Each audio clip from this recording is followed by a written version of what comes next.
Whoops, well that don't look too good. Well, I got the slip from the post office telling me I had to sign for a package, so I went out there today to pick it up. I knew what it was, but it's kind of disheartened when I saw that. But I figure, regardless, we'll go ahead and do a quick unboxing. So, this kit, or I should say collection, is a set of models made by InfamousJT. I'll put his link to the Facebook page in the description below. He's got a website as well for these models. This is part of a Kickstarter that I was able to get in on the last minute. Alright, well let's just, now it's open, let's go ahead and just kind of get this stuff out. Okay. Oh, this is neat. I'll explain that in a second. There's a lot of foam peanuts. All the kits are bagged separately. I'll go through those individually in a second. Alright.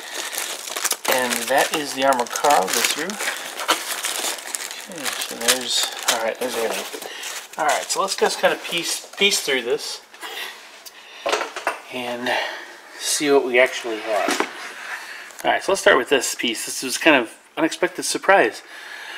Looks like I can make actually 3 objective markers. I'll probably need to number them. I'll probably put a number on the bottom. But these little markers are actually represent the kind of symbol of the Polish resistance. This was actually created in 1942.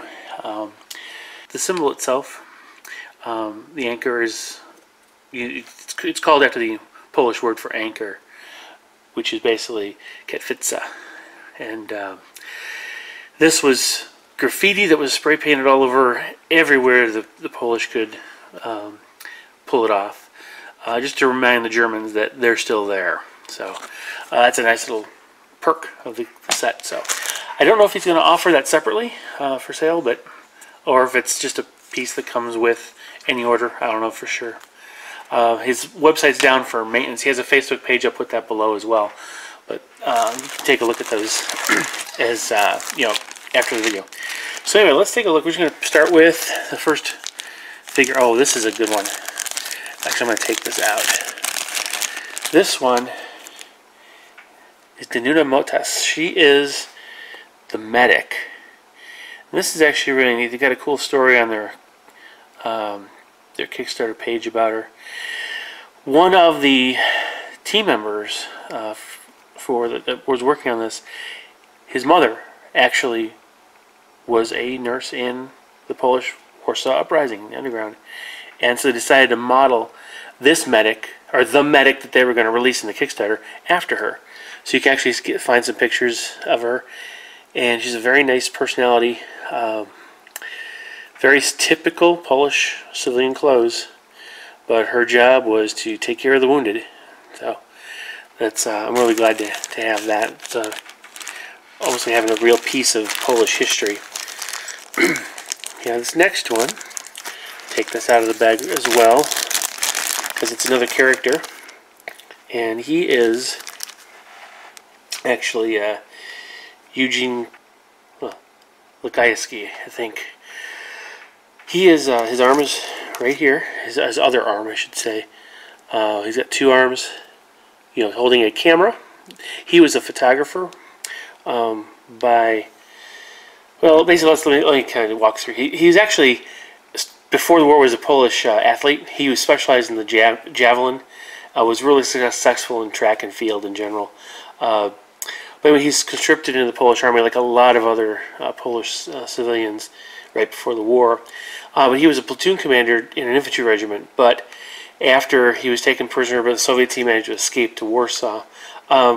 What's neat, though, is that he went back to Warsaw, reunited with his family, and opened a photography shop. Okay, and so they actually have him with a camera that he's known to use. And he ended up actually, after his brother was killed, he ended up taking over some of the command, leadership duties his brother held. So he will actually be a very good type of platoon leader. I think I might kind of use him as that. It's really neat. So another special character for Polish Uprising. Now the rest of the infantry kits are very straightforward. This one is the command kit. Let's see.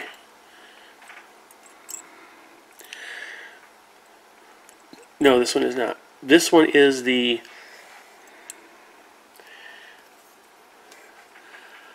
one with the civilian clothes, where I'm using long-range guns, so the rifles, and in this one here, he actually has a Bren gun, looks like.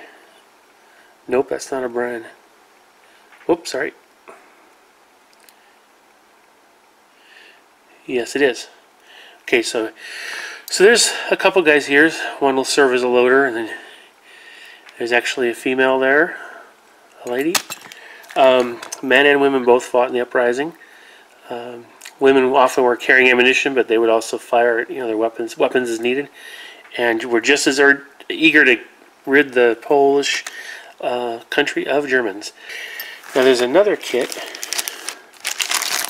where they're actually wearing more German uniforms, but again they've got the long-range weapons, machine guns and rifles.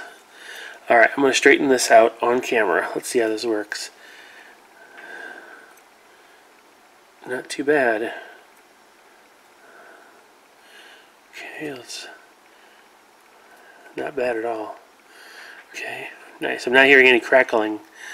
But you can see now these have more military uniforms.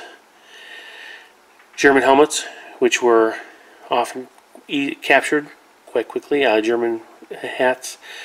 Even field gear like the jackets. They would use them. They would wear around the helmet and around their arm a band with the red and white of the Polish flag to indicate they were part of the underground. So there are several of those in military gear, and this one has just carrying a rifle. Mostly these are KARs, but he has a few some German webbing and pouches with a German helmet. So that's the set with rifles.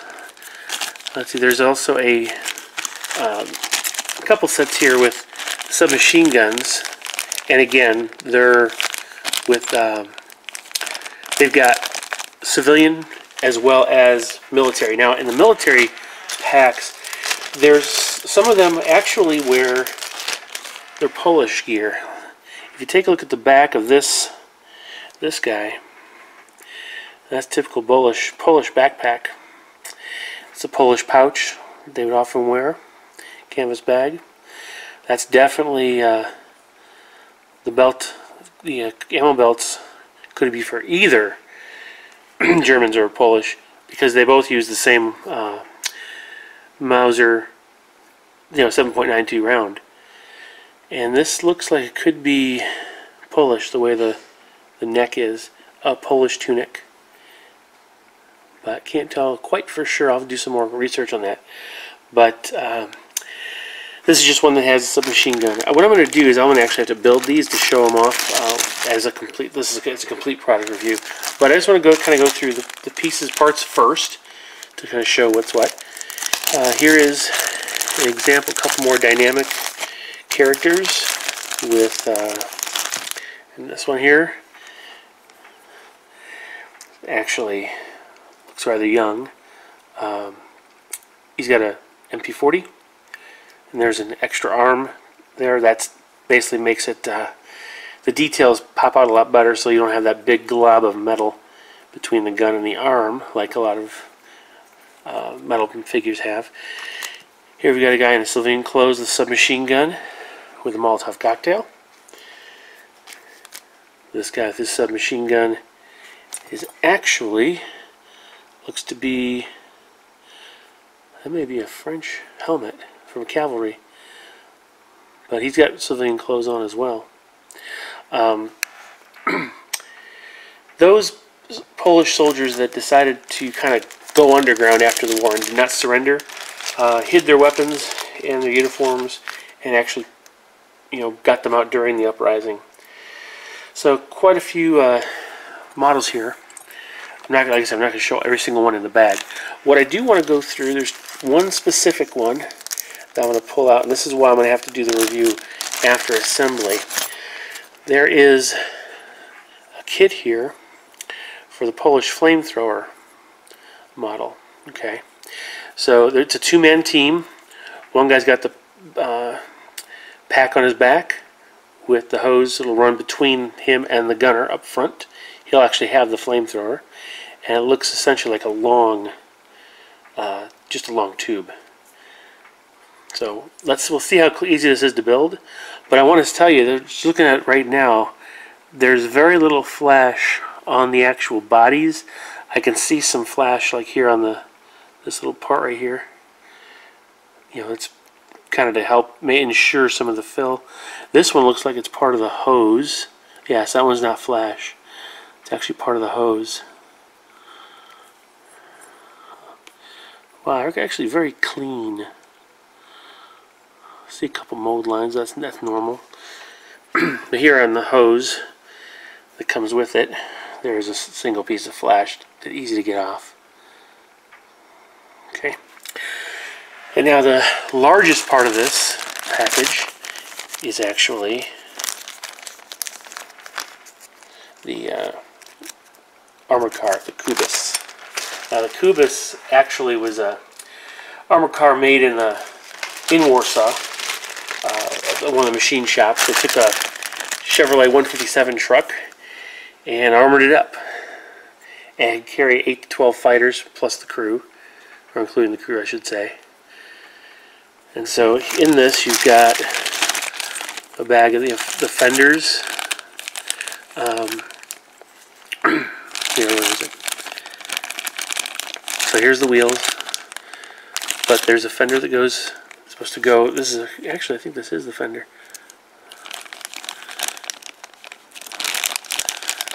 Well, again, I'll have to take a look. I'm going to look at the instructions and see what these actually look like.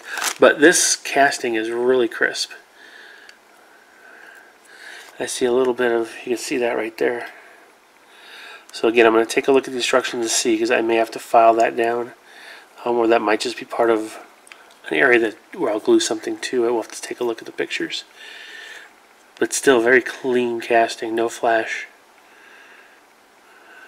Okay, so let's get these assembled and take a quick look at them. Alright, so I went through all of the packages and built as many of the models as I possibly could. In the case of the flamethrower, I wanted to keep the tank separate just to make it easier to paint. So that's just my approach for it. Now, I want to make one quick correction. I said something earlier in the video that was incorrect. There is no flash at all on any of these models. The small pieces of metal that I did find that had to be taken off, snapped off with no effort whatsoever. And those were actually the remnants of the vents that were in the mold. They're used to give the air a place to escape to, so that there's no voids in the mold when it's done. So exceptionally clean castings across the board. So you're going to enjoy that if you do decide to get these. Alright, let's take a quick look across the board. I'm not going to go through everything in detail, but I will mention a couple specific models. Okay, you will notice that they come with their own metal base, but you will need to obviously place them on a regular 25mm base themselves, and it shouldn't be any difficulty at all.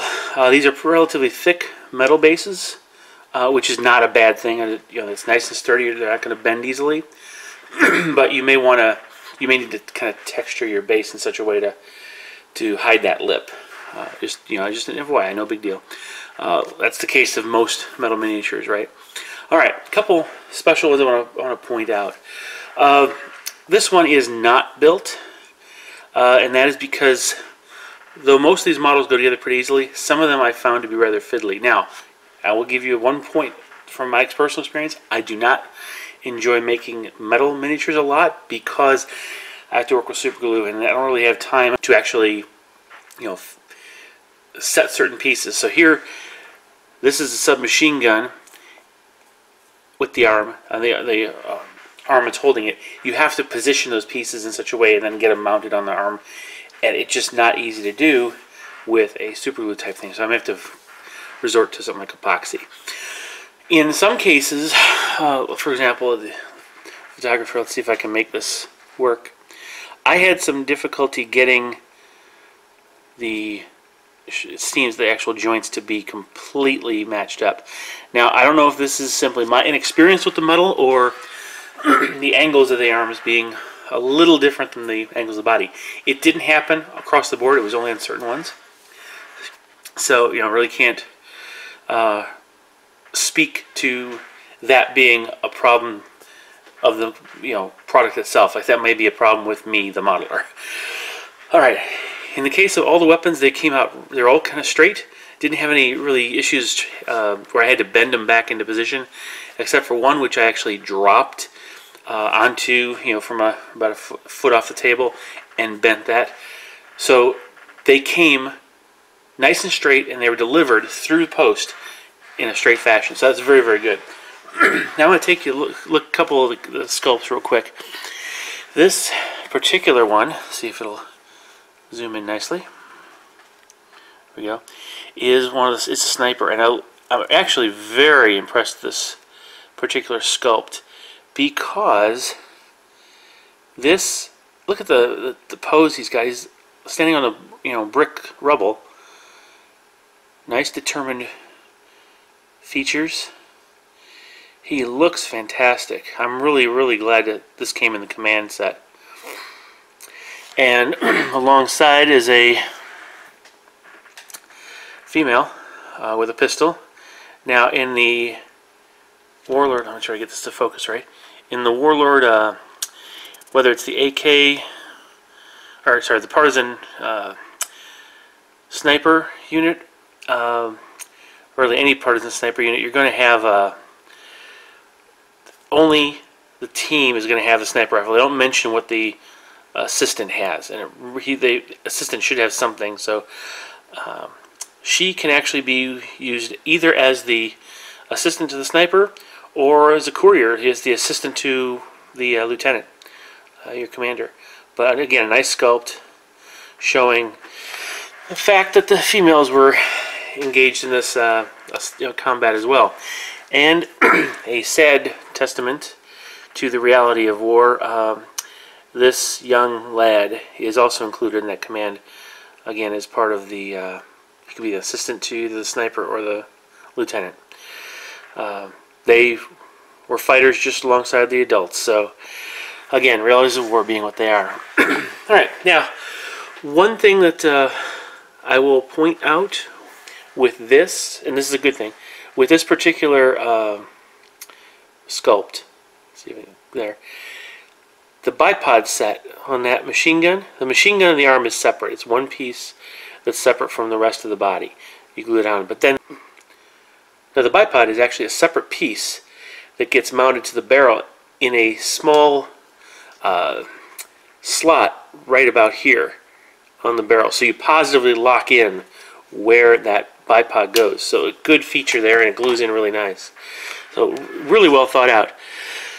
One thing they don't have is none of the parts for the arms have really any positive indexing. An example of that would be here on the flamethrower. You can see on the flamethrower pack you have that little nub, and on the back of the flamethrower tank holder you have that hole, right? And that's where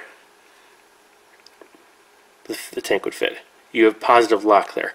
None of the arms have that. So you're always dealing with flush joints across the board. That can be good, in some ways as far as nice and clean, but again, it's sometimes hard to necessarily position the weapon on the arm is to know that it's exactly in the right spot.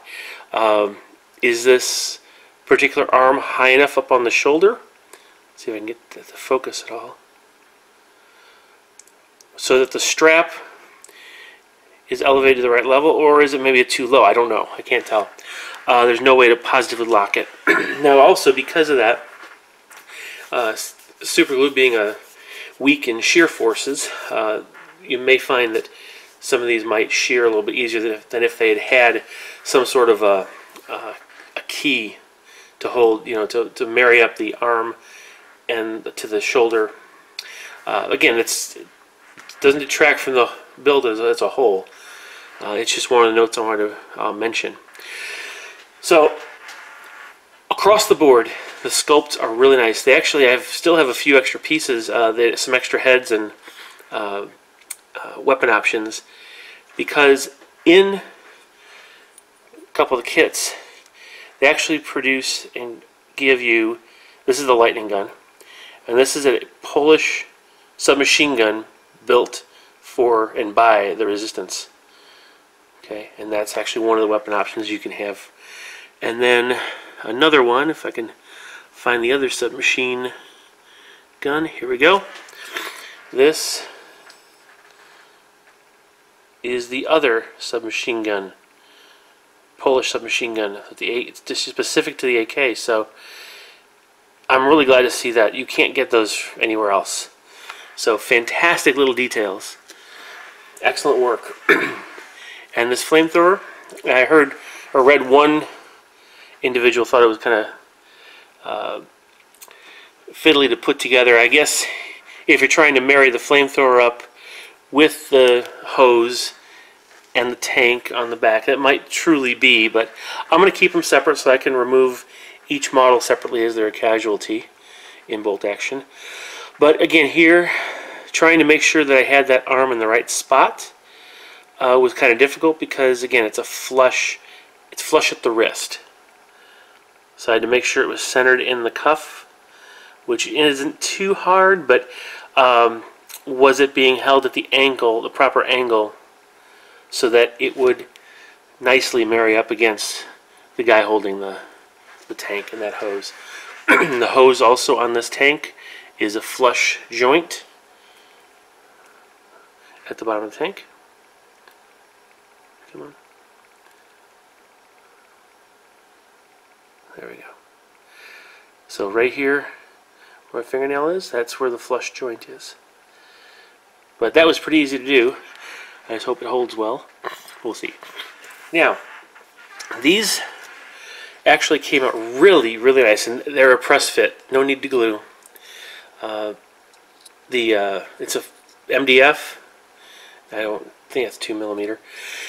And it was literally just a matter of punching out the bottom slot that filled that in, and then pressing these together. And now I've got objective markers. Finally, let's talk about the Kubus. Kubus means little Jacob in Polish. Now, it looks kind of strange when you first take a gander at it, but it actually is a very nice, true to history model. All these, when I took a look at the actual pictures of the surviving Kubus armor car, all of the panel lines that I could see matched up perfectly with what was on the images of the surviving armored car hull. Now, I mentioned this fender had that extra resin. It carved off fairly easily, so now it's fairly flush. I may probably do a little bit of sanding still, though I may want to make it look a little battered. I'm not going to put bullet hole damage on here, but I would kind of like to, ding it up a bit. The hooks went in to those holes pretty easily, no difficulty getting them in. This small piece has a key, little peg that slips into a hole that's on that bracket, so it actually does have a very positive lock. These whiskers are very fragile, just by nature of the fact that they're resin and they're thin. Now, those fit very, very, very easily into two small holes. And again, positive lock. Once it's glued in there, it stays. They turned out to be more durable than I expected them to be, because my little backdrop here actually fell forward onto the Kubus, and neither of them broke off. So they do have a little bit of give. I wouldn't push it too far, of course. Now, you'll notice there are these small square holes around the car. And those are the fire ports, okay? Now, I've seen images, these aren't pictures, they don't have actually pictures of the machine gun that was in here. It was a Russian machine gun. A lot of the pictures have it show it coming out of this particular port, but the instructions have it coming out down here, which is where I put it. Now, the bolt action entry for this in the Road to Berlin gives it a pintle-mounted light machine gun and a forward-mounted flamethrower, K9. So in all estimations, my estimations, I think the flamethrower would have been actually coming out of one of those ports temporarily, as they needed it. This is the light machine gun that sits actually up on top, right here. Very easy to mount. Okay, and this came, as with some resin, with a little bit of warpage in that lead barrel. All I had to do was heat up a small cup of water and literally just dip it in, hold there for a few seconds, and lift it out. It was perfectly straight. Fixed it with under a very small stream of cold running water out of the tap, and was good to go. I will mount this when it's done being painted. I'm going to leave this gate on so I can actually hold it with a mount it in, in something to hold, so I can paint it more easily. It does come with 2 PIATs as well, which are an option in real life. They actually had a PIAT inside that they could use. That is not an option in the Warlord Games entry, unfortunately. So that won't be on my model. But they do have 2 versions, and the only real distinct difference boils down to the leather pad around right in front of the butt plate. That's really the only major difference there. But the detail is exceptional on there. It does have the, see if I can get that to focus in at all. Okay. You can see it has the PIAT projectile mounted inside, so it's really well detailed. And that's the bipod for the light machine gun, and an extra ammo canister I'll leave on here for painting. Right, now this armored shield is cast into the body, and the 2 hatches are parts you can add. Now, I decided to leave one open and one closed because I like the look of the closed. But I thought, just for some variation, I'll have one open.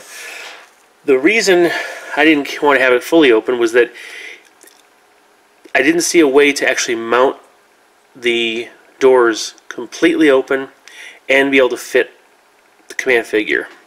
So I decided to leave the command figure off and close one of the doors.